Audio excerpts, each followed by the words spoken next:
I think it's a great time for filmmakers, though, especially indie filmmakers, because it's so easy to get your work out there now. Like if you produce something, you could even just put it on YouTube and make money on there if you go that direction. It is, but it's also very competitive Oh, because sure. Yeah. everybody wants to make a movie now, which is great. I think Yeah. it's great. I want people to tell their story. It doesn't matter what impact has and whatever way the audience receives it. But it's also very competitive, and you have to fully know that going into this industry. It goes back to, the business, the money, what's your research, what's going to be your return on investment.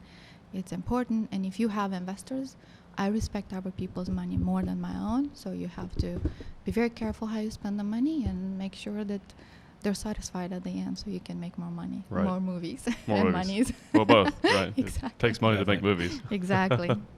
Definitely. And a lot of investors, I'm sure, sometimes will take a long-term approach, like they're making a commitment to you that maybe you're going to have those same investors over multiple productions. And they're looking at it as they may not necessarily make money on any of the ones, but they know that if they make money on one of them, it pays off for all of them. So it's one of those things, if you're respectful of the money and there's a lot of open communication and it's done in as fair way possible, like we've got this saying, like, I'll make money with you, which means I need to be willing to lose money with you, right? Like it's not one-sided, right? So if you end up with an investor that has that understands that that's part of it, that some of these we're going to lose on, some of these we're going to break even on, and we're going to strike magic on something, and at some point we're going to make money, right? And like so that's a really cool thing if you can get that kind of worked out. It is, So. and that we as creator has to recognize that it's not tangible, right? It's just an idea in our head, and that's all we have. And we go in so excited, like, well, but this is a great script, and it has to be made. And there is a billion other script out there, and a billion stories that are so poignant and important, and they have to be told. Every story deserves to be told. But then it takes money to say that story, to tell that story. Yeah. You have to pay your people if you respect them. You have to. It's an industry where we're trying to cut corners. We're like, well, can you do it for free? But no, respect the industry enough to pay your people.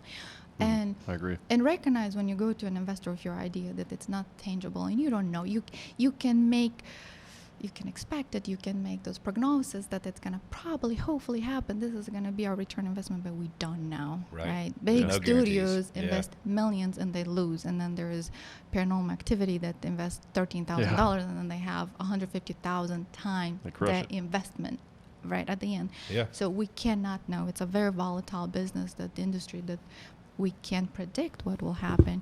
And that's why I always encourage creators, as your first project, don't go for millions. Yeah. I'm sure your story deserves the millions to be told and the fully picture you envision it, but try for a lower budget. Try for 100,000. Try for 50,000 if you can make your first feature, even 10,000 if you can. I mean, I don't know how, but right? If you can make your first feature, tell a story, and then put your mark there in the world and tell them. Because then when you approach those investors, you can say, okay, this is my take and how I see things, my unique vision, and can you come on this ride with me? And we together invest, and we may win some, lose some, like you said. Yep. But yeah, it's an industry where we have to be aware of what it takes to make a movie.